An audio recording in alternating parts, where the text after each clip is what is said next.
नमो अरहंताणं नमो सिद्धाणं नमो आर्याणं नमो अध्यायाणं नमो लोये सवसाहुणं शुद्धात्मानमनेकान्तं साधमुक्तं मङ्गलं वन्दे सन्दष्टसिद्ध्यर्थं सन्दष्ट्यार्थप्रकाशम् मङ्गलं भगवान् वीरो मङ्गलं गौतम मुनि मङ्गलं कुन्दकुन्दाद्यो जैन धर्मोऽस्तु मङ्गलम् सर्वमङ्गलमाङ्गल्यं सर्वकल्याणकारकं प्रधानं सर्वधर्माणां जैनं जयतु शासनं नमः समयसाराय स्वानुभूत्या चकास्ते चित्स्वभावाय भावाय सर्वभावानुपस्थिते नमः श्रीवर्धमानाय निर्दुच्च कलिलात्मने साधोकानां त्रिलोकानां यद्विद्या दर्पणायते।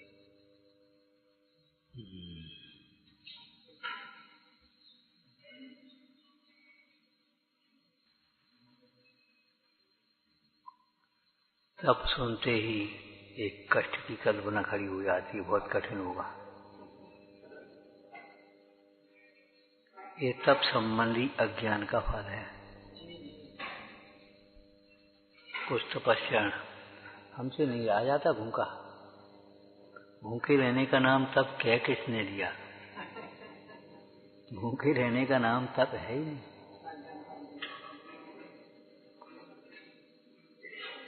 तब तो विश्रांति रूप है, स्वरूप विश्रांति।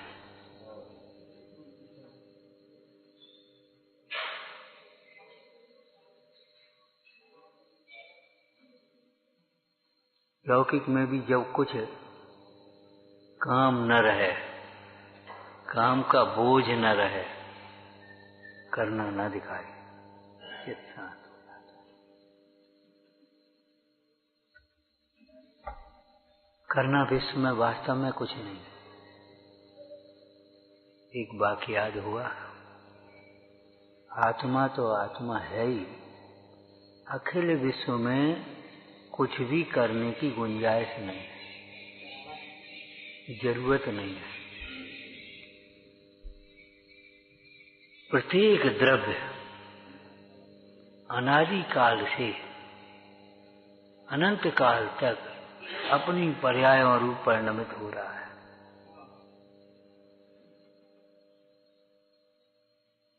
पंडित टूटरमल जी का वाक्य तो आपको रटा हुआ है, अनादि निधन। आज और कल पंचम काल की बात नहीं है, बीच में 21वीं सदी की बात नहीं है, केवल अनादि निधन। वस्तुएं हमारी और तुम्हारी की बात नहीं, एक वस्तु नहीं, सर्व वस्तुएं अनादि निधन। वस्तुएं भिन्न भिन्न अपनी अपनी मर्यादा लिए परिणमती हैं।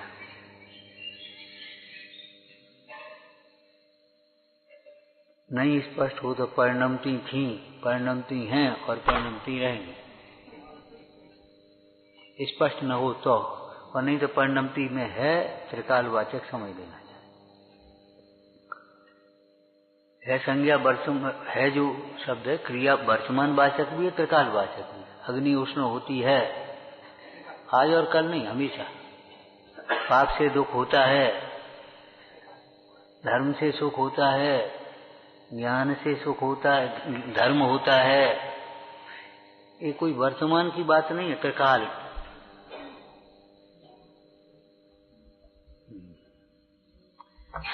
लौकिक में जब कुछ करना न दिखे, कोई काम नहीं रहा था, कार्य का पूजा न हो, एकदम बढ़िया विश्राम। यदि वस्तु स्वरूप को समझें तो कहाँ करने की गुंजाइश है? दिन रात करने का भूत लगा है।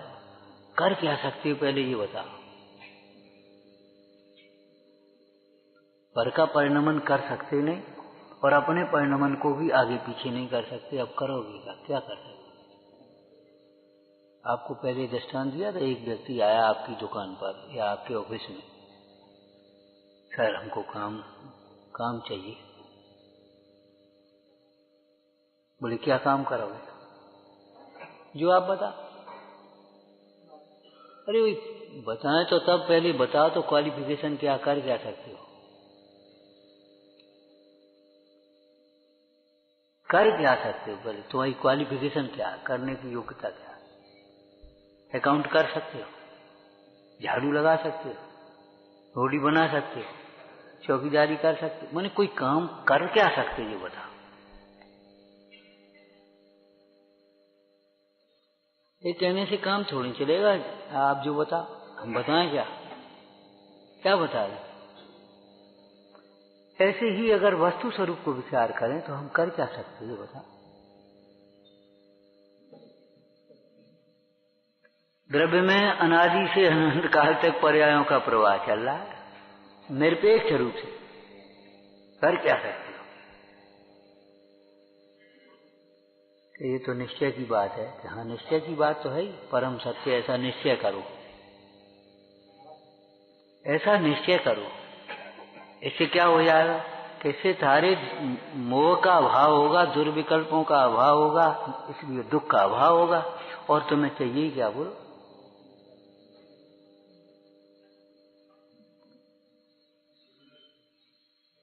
एक स्वस्थ व्यक्ति मान लो डॉक्टर के पास पहुंच जाए, डॉक्टर साहब बोले देखो तुम्हें तो कोई बीमारी नहीं, कोई दवाई दे दो, तुम्हें किसी दवाई की जरूरत ही नहीं, स्वस्थ हो एकदम, कोई बात नहीं। साहब नींद नहीं आती, नहीं तुम चिंता करते हो, फालतू की सोचते हो, फालतू सोचना बंद कर दो, इसमें दवाई क्या ले। वो एक अलग बात है कि तुम्हारे संतोष के लिए गोली पकड़ा दी, लेकिन वास्तव में तुम्हें दवाई की जरूरत नहीं। नींद नहीं आती तो तुम्हारे दुर्विकल्प के कारण। आज अनिद्रा रोग बहुत लोगों को है, बहुत लोगों को नींद नहीं आती, लेकिन उसका कारण नहीं मालूम। माँ की गोद में छोटा बेचा भी सो जाता है, आजा जन्मानी माँ की गोद में, देखो नींद आती नहीं। नींद क्यों नहीं आती, उसका कारण ये है शरीर आपका नहीं थकता। शारीरिक श्रम से आदमी आप डरते हो, दिन भर बैठे, दिन भर बैठे कुर्सी पर, गाड़ी पर, पलंग पर, मंदिर में भी आए तो कुर्सी पर। एक बात हमको कहनी थी, सवेरे याद नहीं रही कल से। कुर्सी की जिनको जरूरत हो वे ही बैठे, कोई अच्छी चीज नहीं है मंदिर में कुर्सी पर बैठना। इस बात को दिमाग पर रखें।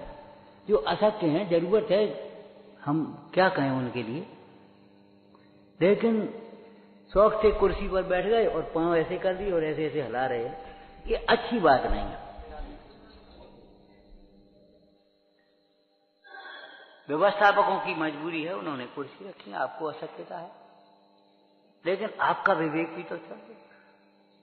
हम आपको मिष्ठान दे रहे हैं, लेकिन आपका कर्तव्य है, आपको डायबिटीज है तो आप मत लें, आपको नहीं देना चाहिए किसी को। अरे ये कोई बात है। पराया दोष देखना बंद करो, पराया दोष देखना कोशिश करो। जिनको हमने सुख का साधन माना है वे हमारे दुख के कारण हैं। ये विषयों के दास हैं, ते सब जग के दास। अगर आपको अच्छा सा लगता है, अच्छा लगता, वही आपकी तकलीफ का कारण हो जाएगा। जैसे मान लो ये फर्श अच्छा लगता है, आपने घर में लगवा लिया, अब ये समझ लो कि आ गई आपकी आफत। ठंड में ठंडाएगा, जरा सा पानी नहीं दिखा, रपट गए तो फिर गिर जाओगे, परेशान होगे।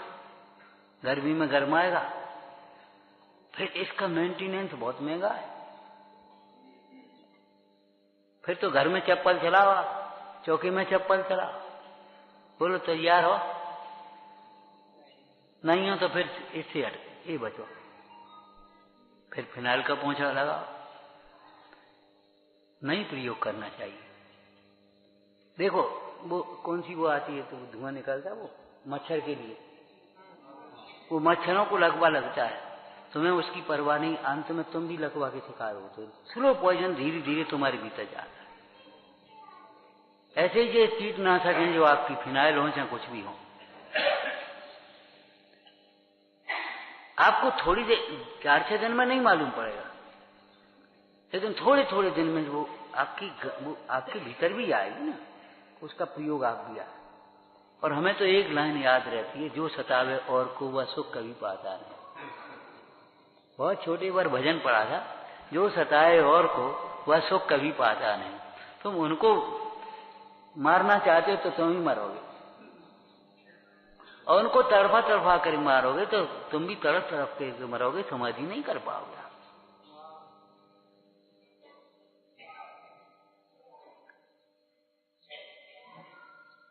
आज गवर्नमेंट सोच रही है कीटनाशक का प्रयोग करो, वो ज्यादा होंगी, लेकिन बीमारियां ज्यादा हो रही हैं, उतना महंगा पड़ रहा है। क्वांटिटी के चक्कर में क्वालिटी का कुछ होश ही नहीं।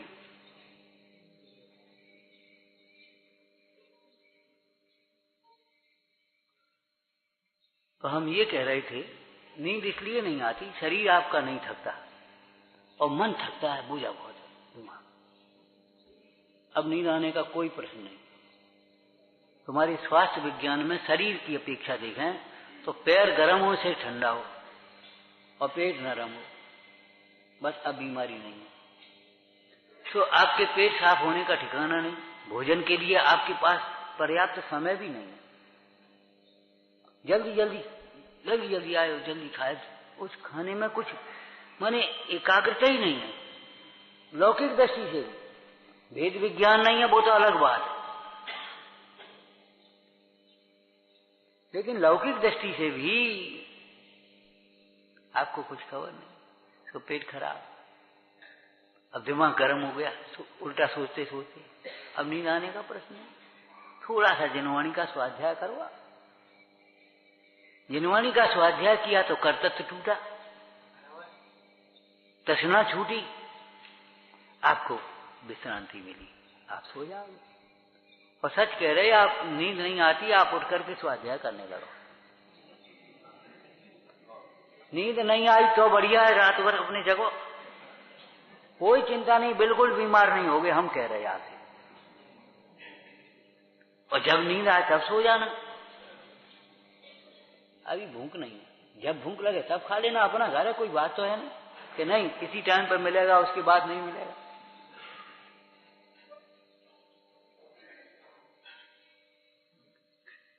कोई बात थोड़ी है। ज्यादा सोने का आग्रह क्यों? नींद नहीं आ रही, नींद नहीं आ रही, जो नहीं आए तो इसकी चिंता मत करो, जो आ रहा है उसको सोचो, क्यों फिक्र कर दे। जिनवाणी का स्वाध्याय करो, तत्व का चिंतन चलेगा, मन विश्रांत हो जाएगा, आप अपने आप से। समाचार नाटक में एक छंद आया है, दुआ आया है, वस्तु विचार ध्यावते मन पावे विश्राम, रसवादत सुख उपजे, अनुभव या को नाम। विश्रांति का नाम ही था, ये विश्रांति की विधि है।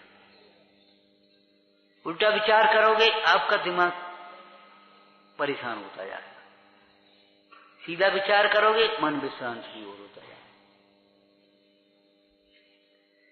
तो विश्रांति का नाम तप है। विश्राम कहो, आराम कहो, सुख कहो, आनंद कहो। अब इसमें कठिनाई की बात क्या आ गई? बोलो। पंडित ध्यानंद राय जी ने पूजा में कहां से लिखा, इस तप की पूजा कहां से शुरू की? तप चाहे सुर रहा है, तप चाहे सुर रहा है। जो इंद्र समान हो सो करेंगे तप, उनको तप की अभिलाषा होती है। हर एक के मन में तप करने की भाव नहीं आता, तप करें हम, तपस्या की ओर उनका तप चाहे सुर रहा है। वे इंद्र तप चाहते हैं, इंद्र तो ये भावना भाते हैं कि मनुष्य पर्याय मिले और हम तप करें। वो तो एक अर्थ हो ही गया सीधा सीधा, लेकिन हम ये कह रहे तप चाहे सुर रहा है।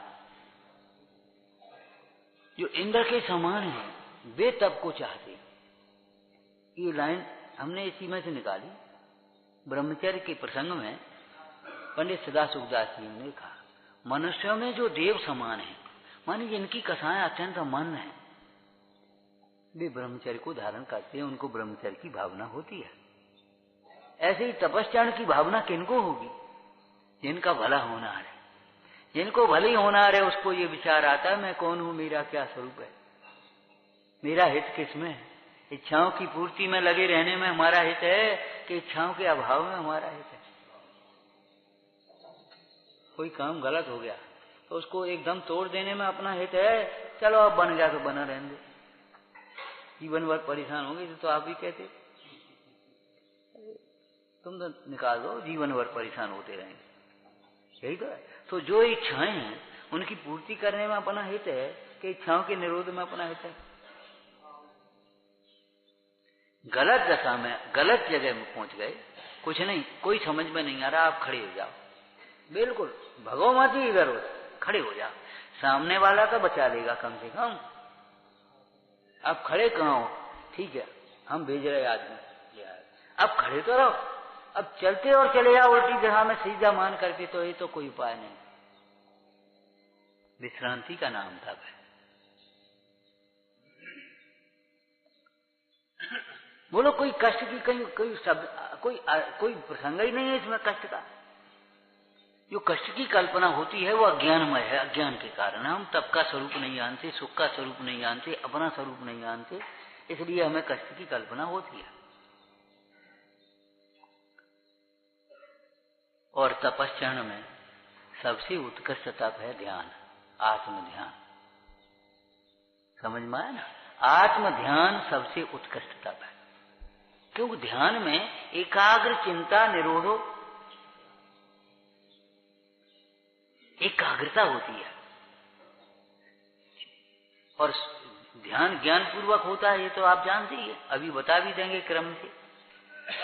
ये बताओ, ध्यान में चिंता का निरोध हो गया, एकाग्रता हो गई, बस आनंद ही आनंद है। ऐसा आनंद होता है आत्म ध्यान में, मोक्ष की अभिलाषा नहीं होती। ऋषभ मुनिराज तपस्या कर रहे आत्म ध्यान में, उनको ये विकल्प नहीं आया, इतने दिन हो गए केवल ज्ञान तो भाव नहीं आवे, इतने दिन हो गए, 1000 वर्ष थोड़े होते हैं, अब 1 घंटे प्रतीक्षा नहीं कर पाओगे।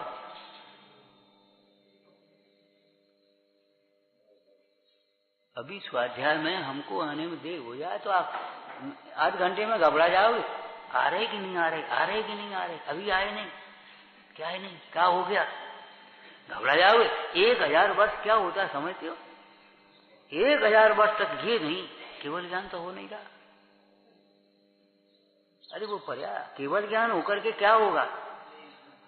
जब केवल ज्ञान होने पर भी है अपने आत्मा का अनुभवन करते हुए तो आनंदित रहेंगे, तो आज भी आनंदित रहते। और अमृतचंद स्वामी तो एकदम स्पष्ट लिखा ही दे रहे, विशेष जानने के क्षोभ से बस हो, हम तो स्वरूप तृप्त रहते हैं, वहां तृप्त रहना है, यहाँ तृप्त रह रहे, हमें कोई मतलब नहीं। और तृप्ति के फल से कर्म का भाव होता है। आप ये ध्यान रखना, भैया रूमाल मत चलाओ, हम भी बैठे, आप नहीं अकेले, कई लोग चला रहे। उपयोग हटाओ, गर्मी में उपयोग हटाओ, उपयोग हुआ तो देखो आपको कई लोग विचारना, हम तो स्वरूप तृप्त रहते हैं, वहां जाकर के मोक्ष में क्या करोगे बता?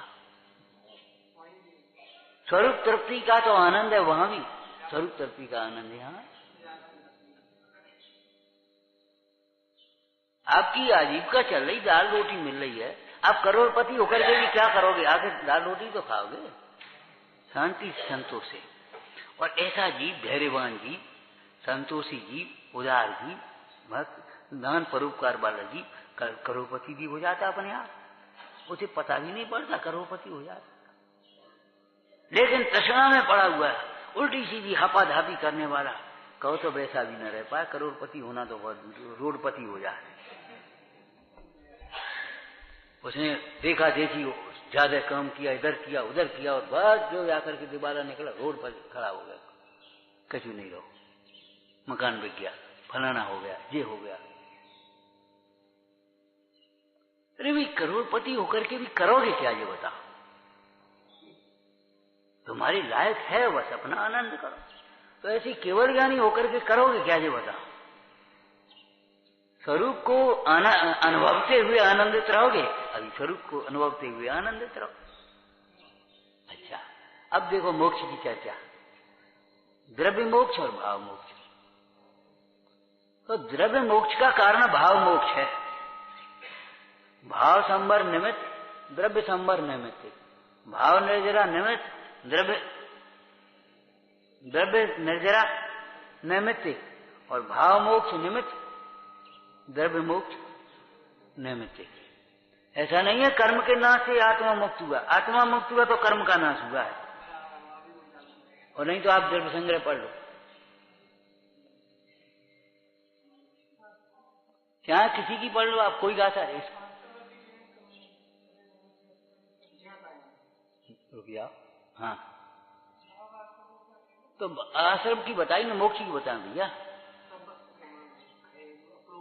क्षय हेतु लिखा ना, सर्व कर्म के क्षय का हेतु, क्षय माने क्षय, सर्व कर्म के क्षय का हेतु जो परिणाम है उसका नाम भाव मोक्ष, और कर्म क्षय का नाम। आप उधर से इधर कर रहे हो, इधर से इधर है भाई।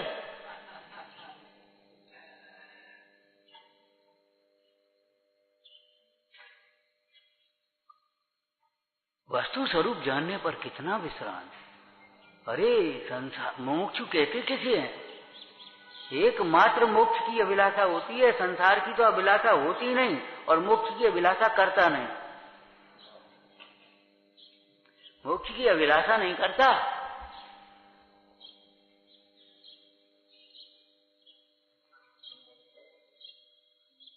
अच्छे लड़के, संस्कारी लड़के, शीलवान लड़के ये थोड़ी कहते हमारा ब्याह कराओ, वो लड़की ये थोड़ी कहती हमारा विवाह कराओ। अरे माता पिता खुद देख रहे हैं, जब तू विवाह लायक हो जाएगा तो वो अपने आप विवाह कर देंगे तेरा। विवाह लायक तो हो जा। समझना, हम लौकिक बात कर रहे हैं और पारलौकिक भी कर रहे हैं।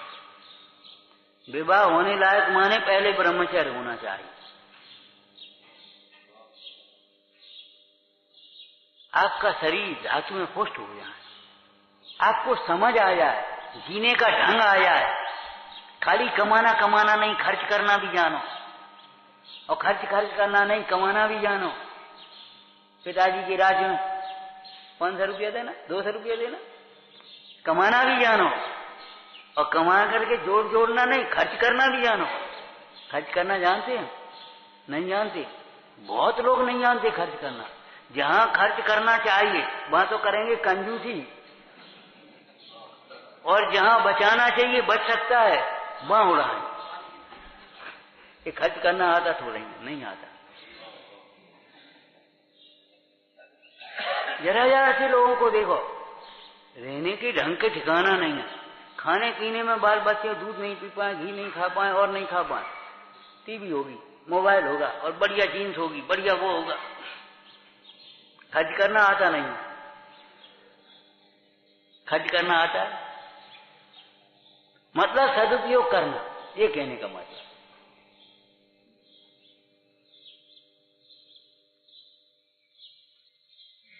तो आत्म ध्यान उत्कृष्ट तप है। ध्यान में ही समस्त कर्मों का अभाव होता है और जीव परम सुख को प्राप्त होता है। अस्थि से देखें तो ध्यान में एकाग्रता हुई, जब एकाग्रता होगी तभी तो उसका वेदन कर पाओगे। आत्म स्वभाव में एकाग्रता बिना आत्म स्वभाव से उत्पन्न आनंद का वेदन कर कैसे पाओगे, ये बता। अब यहां सुनने में एकाग्रता हो तब तो सुन पाओगे। अगर सुनने में एकाग्रता नहीं हो,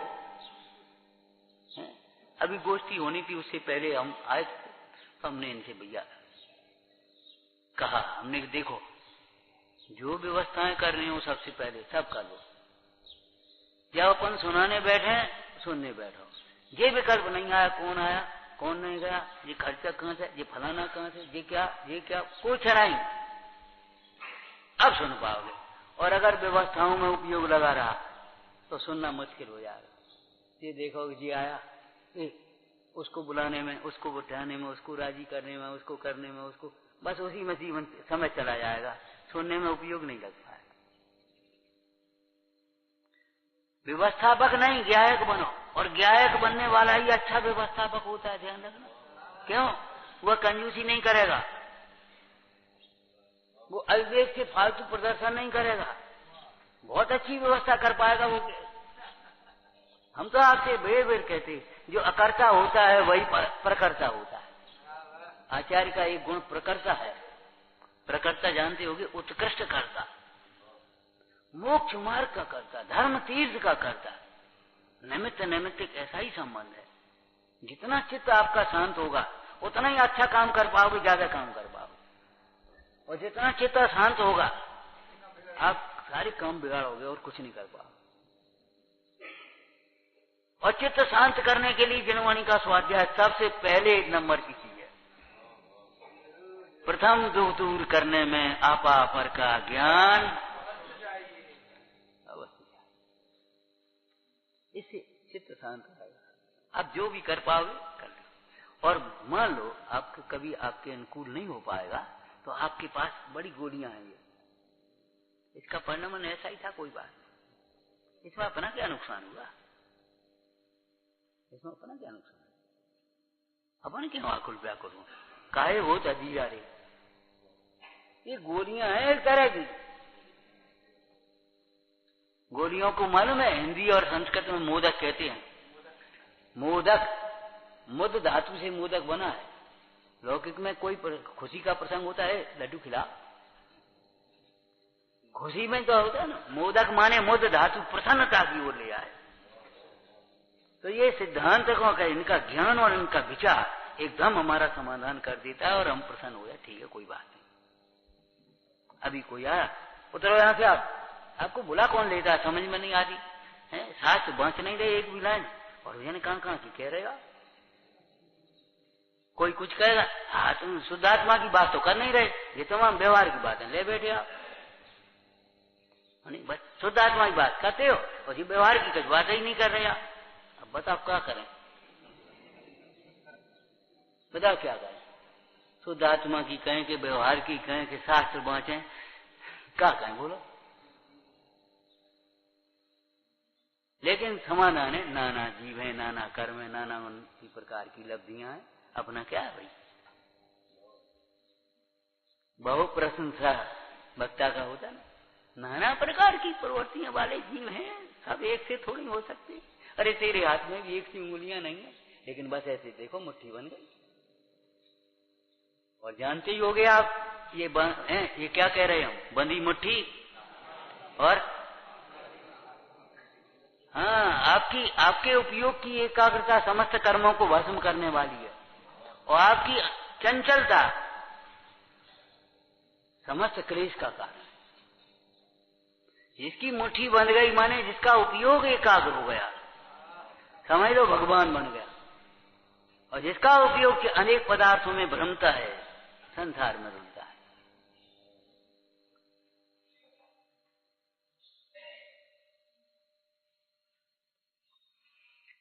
तो ध्यान उत्कृष्ट तप है, परंतु यहाँ ध्यान का मतलब आर्थ और ध्यान मत ले लेना, वे तो अनादिकाल से हो ही रहे मोह में। यहाँ धर्म ध्यान, शुक्र ध्यान, एक शब्द में कहें तो आत्म ध्यान, एक शब्द में अपन कहेंगे तो आत्म ध्यान कहेंगे।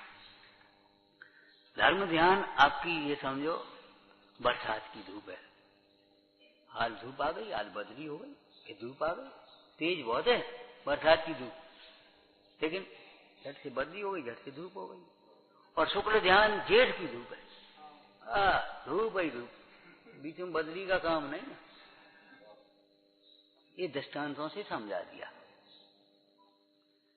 बाद बाकी शुक्ल ध्यान और धर्म ध्यान में क्या अंतर है, तो हम पहले नंबर पर ये कहेंगे कुछ भी अंतर नहीं है। बाद बाकी अंतर वो अलग बात है, कुछ भी अंतर नहीं है। शुक्ल ध्यान भी आनंद रूप है, धर्म ध्यान भी आनंद रूप है, धर्म ध्यान भी आत्मामय है और शुक्ल ध्यान भी आत्मामय है। अंतर समझने की ज्यादा चेष्टा मत करो, धर्म ध्यान कैसे हो गए ये बात सोचो।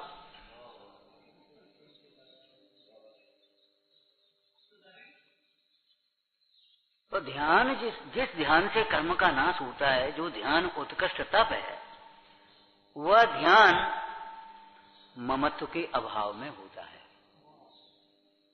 ध्यान से पहले कौन सा तप आएगा? पढ़ के आए होगे कि नहीं? इतनी कहाँ टाइम मिल पाया है? ध्यान से पहले व्युत्सर्ग होता है। व्युत्सर्ग माने ममत्व से रहे। जब तक ये ममत्व बैठा तब तक आत्म ध्यान करने बैठोगे और शरीर की ओर उपयोग जाएगा, कहीं घर की ओर उपयोग जाएगा, कहीं ये पड़ोसी क्या कर रहा है उसकी ओर उपयोग जाएगा।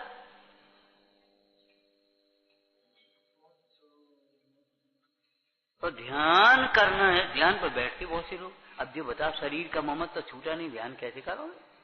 थोड़ा सा रिलैक्स मिल गया तो सुनने का बहुत अच्छा लगता है।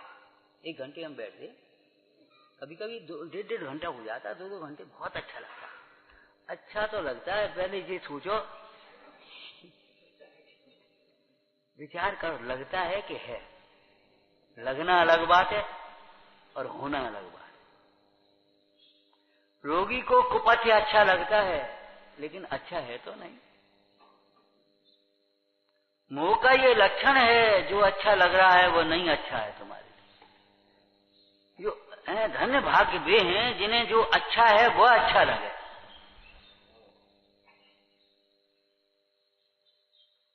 साची बातें अच्छी लगे, साचा तत्व अच्छा लगे,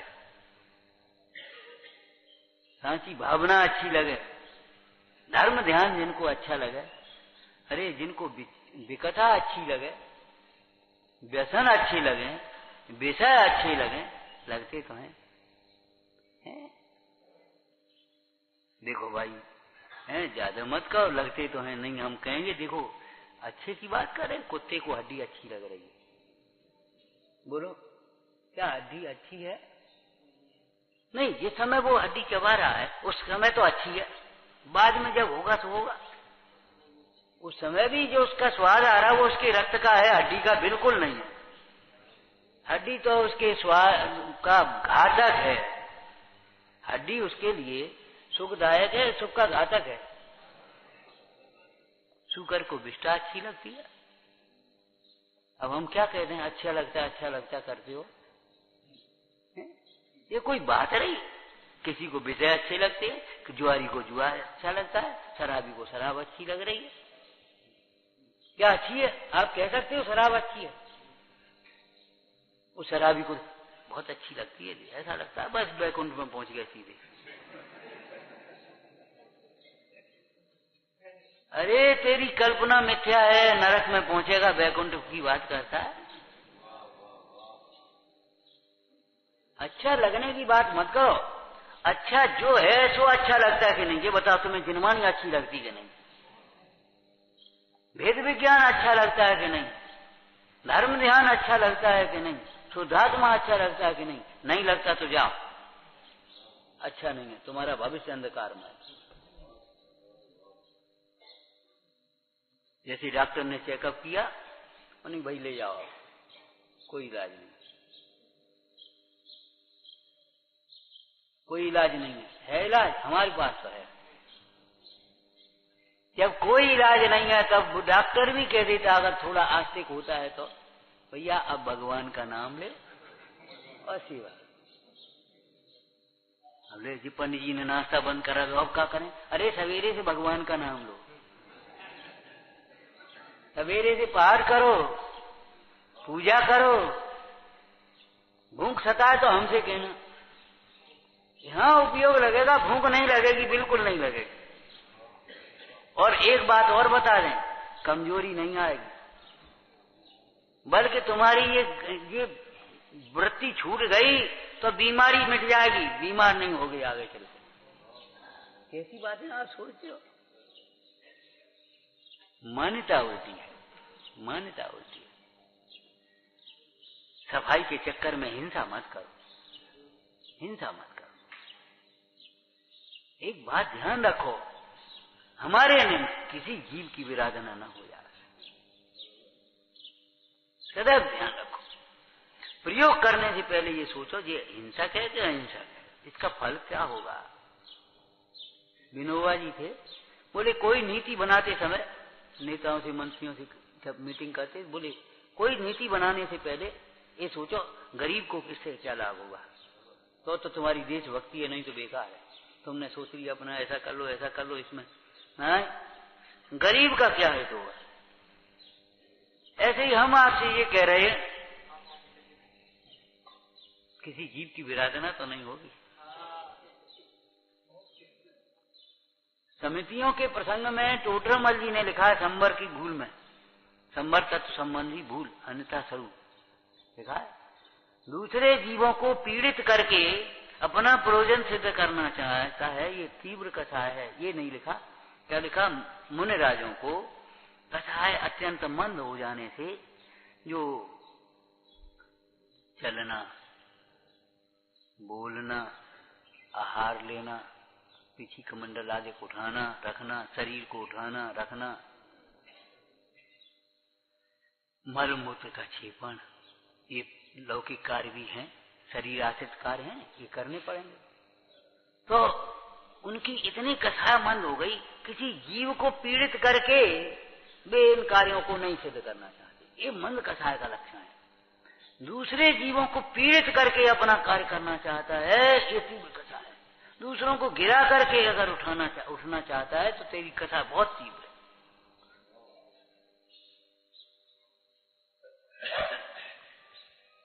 तो शरीर से जब तक ममत्व नहीं छूटा, विषयों से ममत्व नहीं छूटा, तब तक ध्यान कैसे होगा भाई। आप करने जाओगे धर्म ध्यान और हो जाएगा आप ध्यान।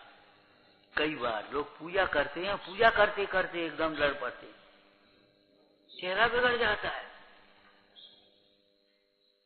तूने इतने बादाम ले लिए, मेरी थाली गाय को ले ली, और वे सब पूजा करने वाले अपन ले जाया, वो ऊपर पहुंच गया, सबके सामने आड़ करके खड़ा हो गया। अब पुजारी सब सोचे भैया बीच में आ गया तो क्या हम प्रचार नहीं करें। माने कितने विकल्प, ये सब ममत्व के खेल हैं। ये मोह नचा रहा है संसार में, ये ममत्व का काम। मन भी ममत्व है, माया भी ममत्व है, लोभ भी ममत्व है, चारित्र मोह है, ममत्व के खेल है। तो ध्यान उसी होता है ममत्व। माने आत्म ध्यान के लिए निर्मम होना चाहिए, देह की ममता छूट जाना चाहिए, तभी आप परिसरों को सहन कर पाएंगे, तभी आप उपसर्गों में समता रख पाएंगे, तभी आप अनुकूलताएं भी उपसर्ग हैं। 22 परिसरों में एक स्त्री परिसर भी है। ये भगवान स्त्री परिसर, लोग मार रही है स्त्री, क्या कर रही है, वो हाव भाव दिखा करके तुमको आकर्षित कर रही है, विषयों की प्रेरणा कर रही है। यह परिचय की क्या बात है। लेकिन ये परिचय है, और परिचय जय का मतलब ये है उसको देखने की भी अभिलाषा न हो जाए। चित्रम किमत्र यत्ते तीर्थांग नाभिर नीतम मनो न विकार मार्गम, विकार की मार्ग की ओर माने देखने की भी अभिलाषा न आ जाए। ऐसी खुल न जाए, रोम खड़ा न हो जाए, यह परिचय है। स्वरूप में सावधान है तो बाहर में उत्साहित नहीं होती, राग खड़ा नहीं हो सकता।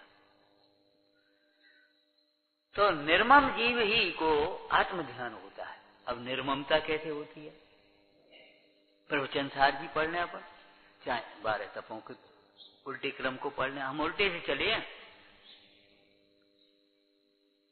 समझ में आया ना। 12 तपों में पढ़ने, चाहे प्रवचन सार जी। एकाग्रता का नाम ही श्रामण्य है।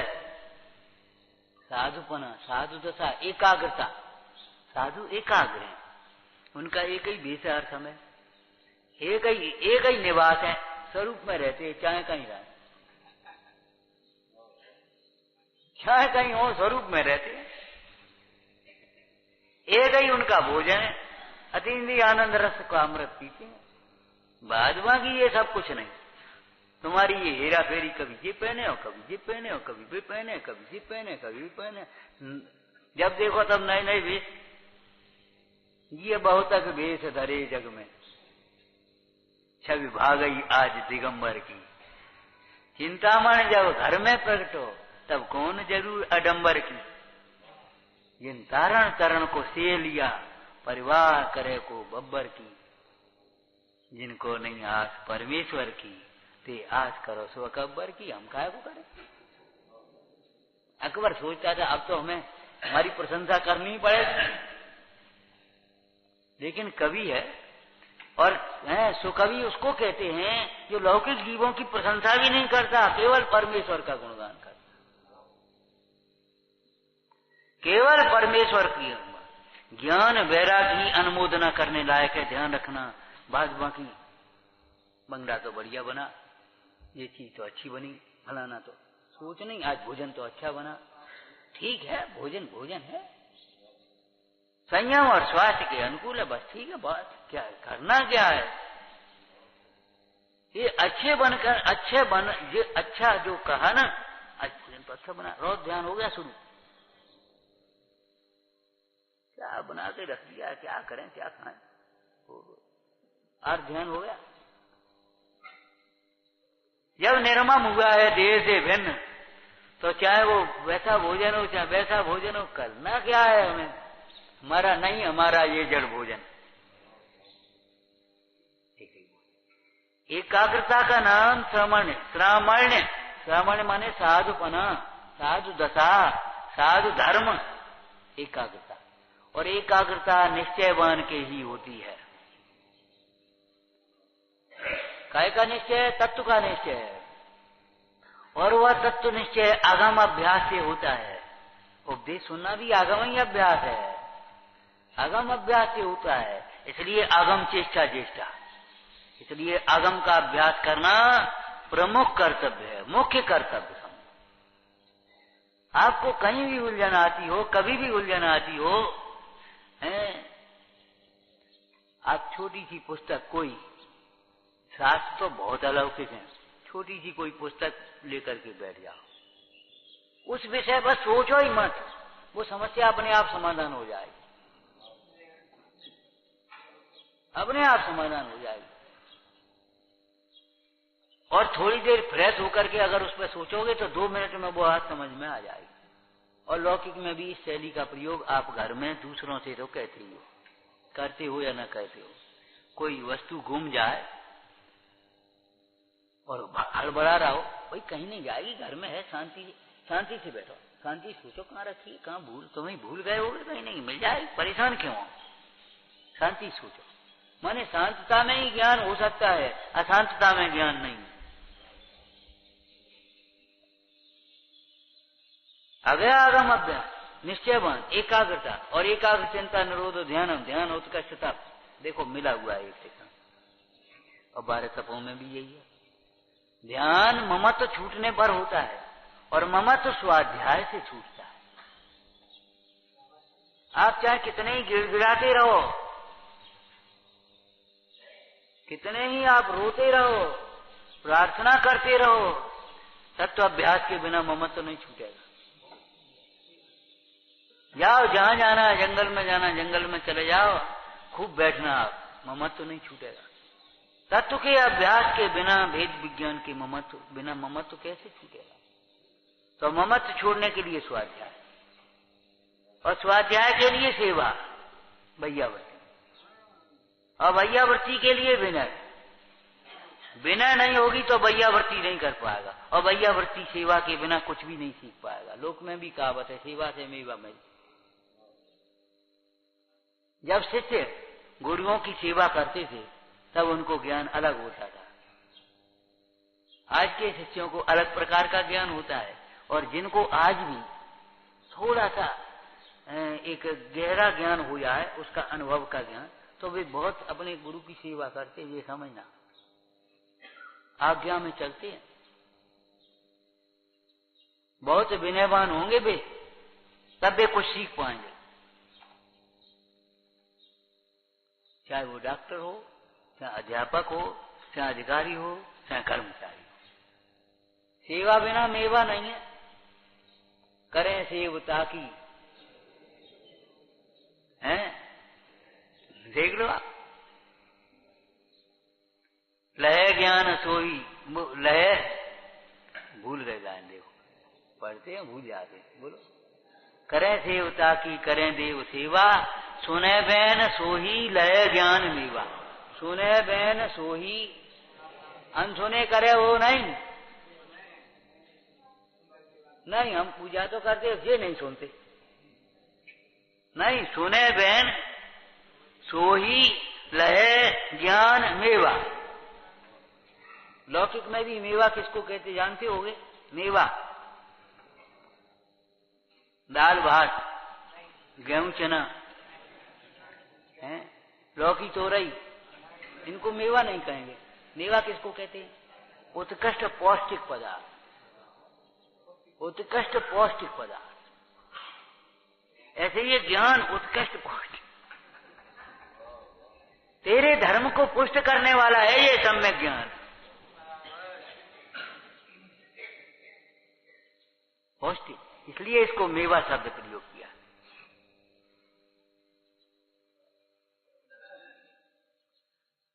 शब्द वैसे ही नहीं लिख देते, चाहे कोई चाहे कुछ। ज्ञान को घास नहीं कहेंगे, ज्ञान को घास थोड़ा नहीं कहेंगे। क्यों? वो अलग ही है, ज्ञान मेवा। तो स्वाध्याय होता है तब ममत्व तो छूट रहा है, और स्वाध्याय के लिए सेवा चाहिए। जो ये सोचते हैं केवल हम पुस्तकों से पढ़ पढ़ करके सीख जाएंगे, बड़ी भ्रांति में। बहुत से बच्चे काय को क्लास अटेंड करें, गाइड से पढ़ लेंगे, ठीक है, परीक्षा थोड़ी बहुत पास भी कर लें, और आजकल कभी नकल के भरोसे उनका तो भविष्य ही अंधकारमय है, भविष्य ही अंधकारमय है, कुछ नहीं कर पाएंगे आगे। लेकिन मान लो एक डिग्री मिल गई, थोड़ा बहुत समझ गए, लेकिन योग्यता नहीं आ रही, गाइड से पढ़ लेंगे। गाइड के लिए भी गाइड चाहिए। गाइड किसका नाम है लौकिक में? गाइड कोई आदमी होता है कि किताब होती है? मार्गदर्शक। अब वो गाइड को भी तो गाइड करने वाले, सोचो समझो, माने शास्त्र पढ़ पढ़ करके हम सीख जाएंगे। अरे तुमने अर्थ निकाला है, वो अर्थ अनुकूल है कि प्रतिकूल है? यहाँ उसका अर्थ बैठता भी है। कई बार कई प्रसंगों में हमने ये देखा, प्रसंग कुछ है, आधी लाइन पकड़ी, देखो जी लिखा है, अरे ये किस प्रसंग में लिखा है, कहाँ, इसका विवक्षा क्या है, इसका अभिप्राय क्या है इस प्रसंग में, कौन सी न्याय से लिखा, कौन से प्रयोजन से लिखा, कुछ नहीं, कौन सी प्रसंग की बात कहीं लगाई, देखो लिखा है, किसके लिए लिखा है, किसके लिए लिखा है?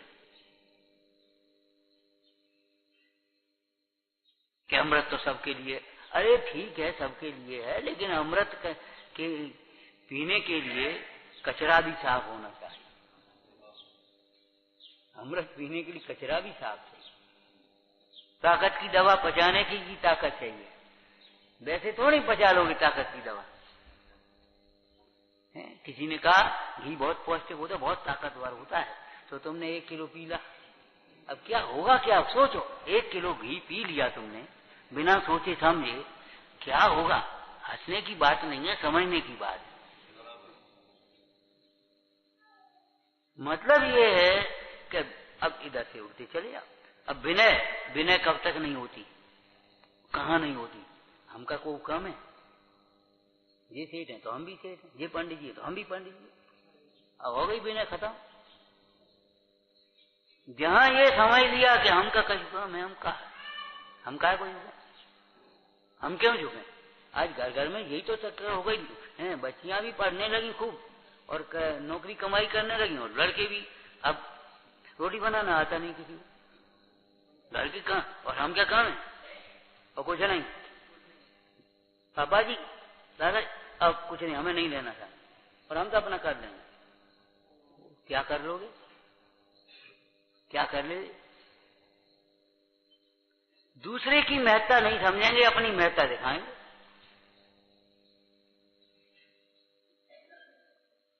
ये सारी विसंगतियां इसी के कारण तो हो रही हैं। इस प्रसंग में हम क्या करें, विनय क्यों नहीं होगी? जब तक कोई अधिकता नहीं दिखेगी, कोई उपकार नहीं दिखेगा, तब तक विनय नहीं आ सकती। जहां तुमने समझिया हम का कम है, बस अब विनय गई काम से।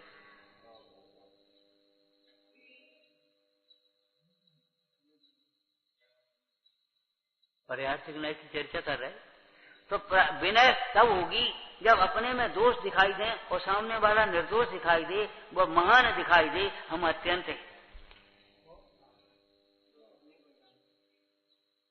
तब उन दोषों के अभाव के लिए विनय भाव जागृत होगा।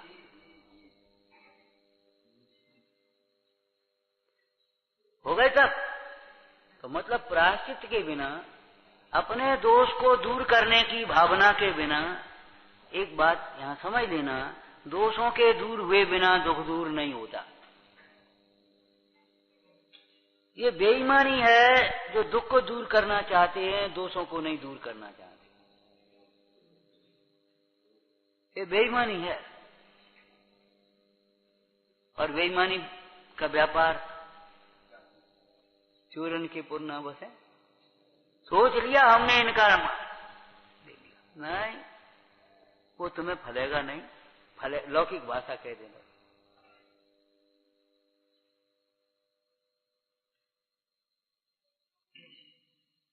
हमारे ऊपर किसी का रह गया तो हमारा घाटा है, हमारा रह जाए तो घाटा नहीं है।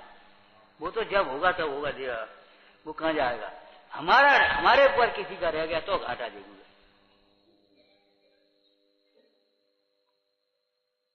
हमसे किसी ने झूठ बोला, हमारा कोई घाटा नहीं। हमने किसी से झूठ बोला, ये हमारे लिए घाटे का। हमारी कोई चोरी कर लेगा, कोई घाटा नहीं, पाप का उदय था, चल गया। लेकिन हमने किसी की चोरी करी, बस ये घाटा काम। माने पाप के उदय से घाटा नहीं है, पाप के परिणाम से घाटा है। सब हमारी ओर देखें, हमारा कोई घाटा नहीं, और हम सबकी ओर देखने लगे तो घाटा हो गया। देखो भगवान कहाँ देखते हैं, चाहे तुम पूजा करो चाहे मत करो, चाहे सामग्री चलाओ, आपने चढ़ाई और हमारी आया जैसे उठा लेगा। अब भगवान को कची, आपने चढ़ाई और वो आया, उसने सब समेट। बोलो तुल्य वृत्ति प्रभु तस्य तत्र, प्रभु की तो तुल्य वृत्ति है। तो जब तक दोषों को दूर करने की भावना नहीं है, दोष समझ में नहीं आते और दोष दूर करने की भावना नहीं है, और ये बात नहीं समझ में आई कि दोष दूर हुए बिना दुख दूर नहीं होगा।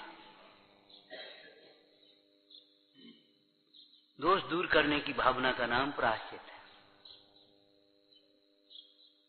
दोष दूर करने की भावना का नाम ही प्रायश्चित है। तो प्रायश्चित जब होगा तब विनय आएगी। जब किसी का आपको रोग लगेगा तब वैद्य के पास जाओगे, और रोग नहीं लगेगा तो कैसे आओगे? सोचो। और देखो, रोग दूर करने के लिए वैद्य को जाओगे तब आपका व्यवहार अलग होगा, और वैसे ही चले भी जाओगे तो व्यवहार अलग होगा। तो भाई कैसे आए? कुछ नहीं, जरा अखबार देखने चले आए, वो बातें ही अलग होगी। और रोग दूर करने के लिए आए होगे तो उसका व्यवहार पूरा का पूरा,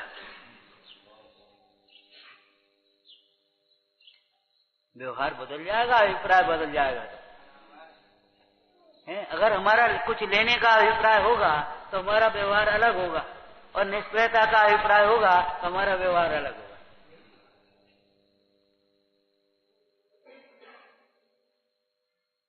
तो प्रायश्चित माने दोष दूर करने की प्रवृत्ति, जिससे दोष दूर हो उसी को प्रायश्चित कहते हैं।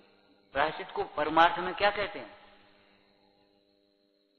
प्रायश्चित, प्रचुर रूप से निर्विकार चित्त, माने चित्त का निर्विकार होना, निर्दोष होना, इसी का नाम प्रायश्चित है। प्रायश्चित माने जिससे चित्त निर्विकारी हो जाए, निर्दोष हो जाए, वो दोष मिट जाए, इसी का नाम प्रायश्चित है।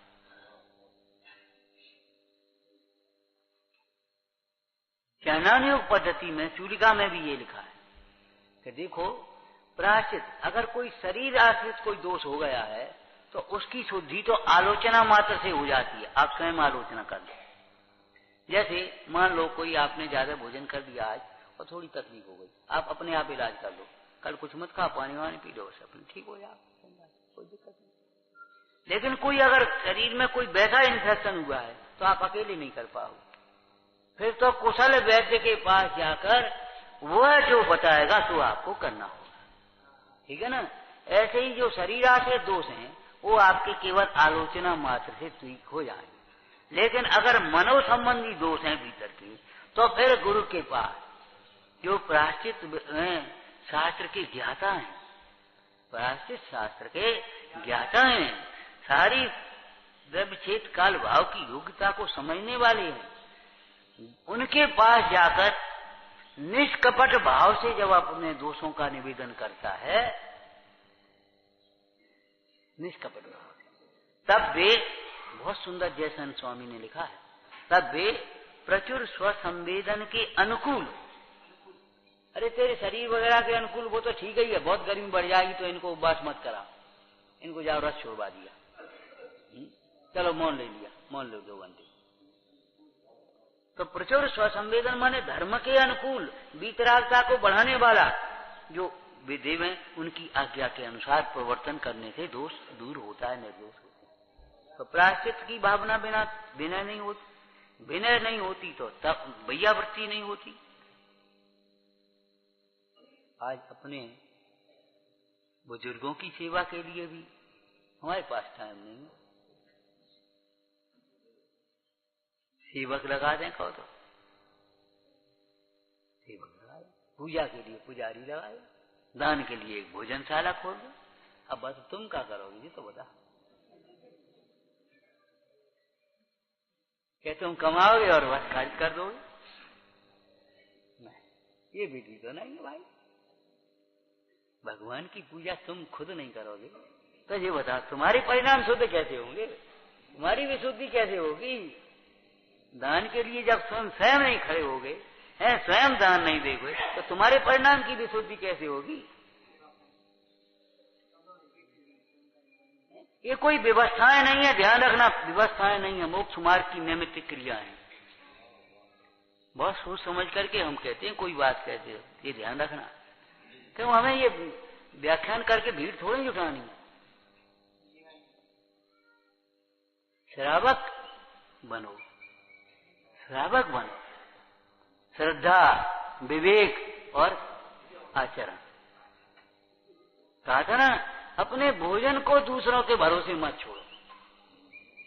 कई बार बच्चे और विशेष रूप से बच्चियां अगर कोई आया, हमको ब्रह्मचर्य लेना है, हमने कहा बहुत अच्छी भावना है, हम अनुमोदना करते हैं, लेकिन एक बात कहेंगे, आप भोजन ब्रह्मचर्य लेना चाहते हैं, आप 2 और लोगों को भोजन करा सकें तो ले, ये नहीं है अपने त्यागी माने ने प्रमादी। अब कौन भोजन बनाए, कौन क्या करे, सब रेडीमेड व्यवस्थाएं हो जानी चाहिए, बस हम तो अपने स्वाध्याय करेंगे, ये कोई निवृत्ति नहीं, बिल्कुल व्यवस्था गलत। अकेले एक विवाह नहीं करने से, ब्रह्मचर्य वर्ष का एक सामान्य रूप से ले लेने से कोई मुनिपना हो गया कि आदमी आरंभ त्याग प्रतिमा हो गई। आप स्वयं शुद्ध भोजन बनाओ, दूसरों को शुद्ध भोजन बनाओ, ये एक विधि है।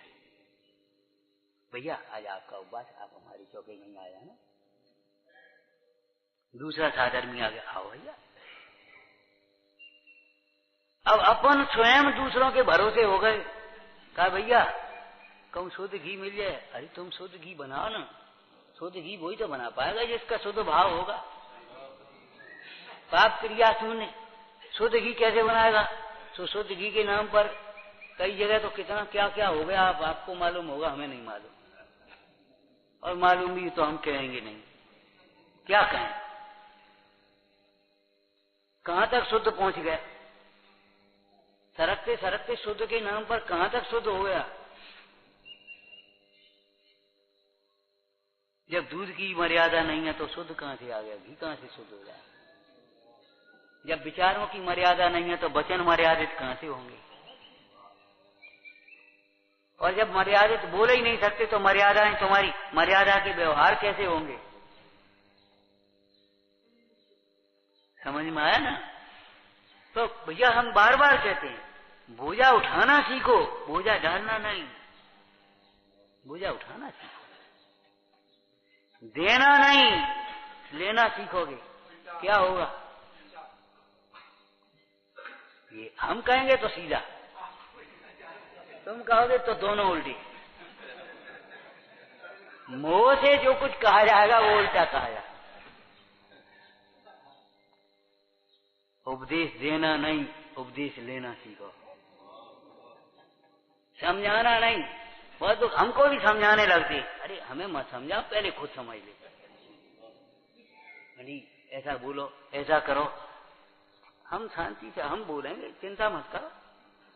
अगर हमें आपकी कही हुई बात भी अगर उचित लगेगी और बोलेंगे तो हम अपने ढंग से बोलेंगे, जो उसको आपके कहने से बनी आप जरा कह देना वो हमको ऐसा करना है फलाना, ठीक है? हमको उपदेश देना नहीं, उपदेश लेना सीखो।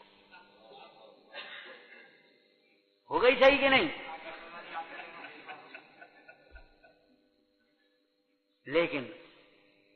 लेकिन हर जगह थोड़ी सियाद बात है। लोक व्यवहार में प्राय देना सीखो, लेना नहीं। कम से कम लेना, अधिक से अधिक देने की कोशिश करो, आप कहीं फेल नहीं होगे, आपका कहीं व्यवहार नहीं बिगड़ा। जहां एक लेकर के और आप 4 आने देना चाहते हो, बस वहीं व्यवहार बिगड़ जाता है। एक अगर लेना पड़े तो आप 1.25 देने की कोशिश करो, कहीं व्यवहार नहीं बिगड़ा, कभी नहीं बिगड़ेगा, कहीं भी। हमारे घरों के व्यवहार भी ऐसे होते थे, ऐसे ही होते थे। कहीं भोजन करने गए, खाली हाथ तो गए नहीं, लेते गए कुछ भाई 10 रुपए का भोजन करेंगे तो अपन जा लायक हैं, 10 का 15 का ले जाएंगे, ले गए, ठीक है ना? अब भोजन किया और अपन ने दिया 10-20 का और उसने तिलक कर दिया 50 का। माने लेना देना बराबर है, भाव का फल है केवल। तो केवल लेना नहीं, देना सीखो, देना सीखो। प्रयत्न करो, कोई कठिन नहीं है, कठिन नहीं है कोई बात। कठिन लगती है केवल अज्ञान और प्रमाद के कारण। ये तत्व की प्राप्ति दुर्लभ नहीं है, विषय कथाओं की रुचि के कारण तुझे दुर्लभ लगती है। ऐसी अब सीधे कर लो आप। जब आपको दोष दूर करने की भावना होगी तभी आप विनय करोगे, विनय होगी तो भैया पति सेवा करोगे, सेवा से फिर 2 बातें सीखने को मिलेंगी। देखो शास्त्र पढ़ते समय जितनी बात हम यहाँ कह रहे हैं, सेवा करने में नैन कितनी बातें हो जाती हैं। अलग बातें हम बहुत कम करते हैं, लेकिन कहने का मतलब लौकिक बातचीत जरा सी हो उसमें कितना हो जाती है। अपने आप मुंडाजों की सेवा करते हुए हम सेवा नहीं कर रहे, शिक्षा व्रत है भैया बस। हम सीख रहे हैं प्रतिकूलता में, रोग में, बीमारी में, बुढ़ापे में, भूख में, प्यास में समता कैसे रखी जाती है। शास्त्र से थोड़ी सीख पाओगे। शास्त्र में तो ये लिखा होगा सुख दुख में हम समता धारें। जब किसी ज्ञानी के साधुजनों के संग में होंगे तब हमें समझ में आएगा, देखो ऐसी समता रखी जाती है। प्रायश्चित विनय के बिना सेवा नहीं, सेवा के बिना स्वाध्याय नहीं, स्वाध्याय के बिना ममत्व का त्याग नहीं, और ममत्व के त्याग बिना ध्यान नहीं। ये अंतरंग तप हैं, और इन्हीं अंतरंग तपों के लिए बहिरंग तप होते। इन्हीं अंतरंग तपों के लिए टाइम ही नहीं है। एक टाइम आज भोजन तो करना नहीं है, व्यापार करना नहीं है, उपवास है आज का, लेकिन टाइम नहीं मिलेगा। अब रोज उपवास हो नहीं सकता, ये व्यवहारिक भूमिका है, ध्येय है साथ में। तो भाई उन्होंने कम खाओगे तो कम कमाओगे, कम बनाओगे, समय बचेगा कि नहीं बचेगा? अरे सीधी बात है। सवेरे न तो फिर बे संजा, तो फिर मुफ्त में तो ये आते नहीं सकती है। बताओ, कम खाओगे हैं और तो कम कमाना पड़ेगा। सादा जीवन जियोगे, बहुत कम कमाना पड़ेगा, 2 घंटे में आपकी गुजर हो जाएगी। हमने ऐसे पढ़े हैं कि बस वो टोपी बेचते थे और इतनी टोपी बेचने के बाद बंद कर दिया और बस खत्म। राजा ने परीक्षा के लिए भेजा, 100 चाहिए इकट्ठी, बोले आज साहब नहीं, अब नहीं मिल पाएंगे, आज तो 50 ले पाएंगे, 50 कल मिलेंगे।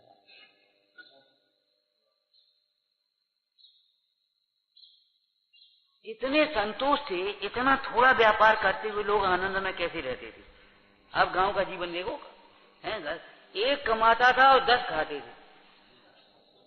ऐसे हल्के व्यापार परिवार नहीं होते थे। एक चूल्हे पर 20 की रोटी, 25 की रोटी, 30 की रोटी, 10 की रोटी, 15 की रोटी होती थी एक चूल्हे पर, और सब मिलजुल करके काम करते थे। न कहीं थकान, न कहीं बीमारी, न कुछ न कुछ।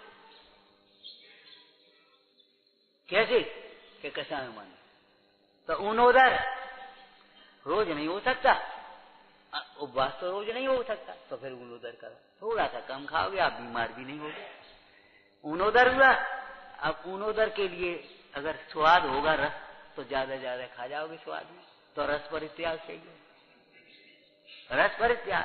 अब जब भोजन किया तो कोई वृत्ति पर संख्यान, कोई नियम चाहिए आपको। नियमित भोजन होगा तब वो व्यवस्थित हो पाएगा, और बिना नियम का होगा तो अनर्गल हो ही जाएगा। और फिर जब भोजन है वो संयम के लिए हुआ हमारा, तो फिर विविध सय्यासन अकेले में बैठोगे आप, और फिर देह के प्रति निर्मम।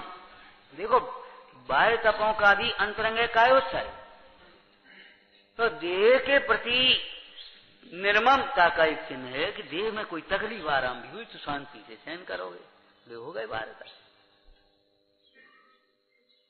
समझ में आया ना। अनशन, ऊनोदर, रस परित्याग, व्रत पर संख्यान और विविक्त सय्यासन, काय क्लेश, ये सब आत्म अंतरंग तप को बढ़ाने के लिए हैं। ध्यान रखना, अगर अंतरंग तप को बढ़ाने का अभिप्राय नहीं है तो केवल मन कसाय के साधन हो जाएंगे आप। और इन सब तपों का ज्ञान स्वाध्याय से होगा, इसलिए स्वाध्याय को परम तप कहा। ध्यान को परम तप होते हुए भी स्वाध्याय को परम तप कहा, क्योंकि स्वाध्याय के बिना ध्यान कैसे करोगे आप? काय का करोगे? काय के लिए करोगे? विचारना, ये तप अपने चित्त को विश्रांत करने वाले है, और ये तप की शोधक अग्नि है। अग्नि शोधक अग्नि है, शोधन करने वाली अग्नि है। इससे विकारों का शोधन होकर के निर्विकारी दशा प्रकट होती है, निर्दोष सुख की प्राप्ति होती है, और वही हमें इष्ट है। सोना अग्नि में न तपे तो खान से तो मट्टी जैसा निकला है। घड़ा अगर अग्नि में न तपे तो वो घड़े की जल धारण कर शक्ति कैसे प्रकट होगी? ऐसे ही तपस्या से डरना नहीं, तप शोधक अग्नि है। तपस्या से हमारा जीवन निखरेगा, हमारा जीवन बोलो पवित्र बनेगा, प्रशंसनीय बनेगा, पूज्य बनेगा। हम स्वयं में आनंद होंगे, हमें एक संतोष मिलेगा अंतर में, लेकिन होना चाहिए सम्यक तप। ध्यान रखना, उत्तम तप माने सम्यक तप, विचार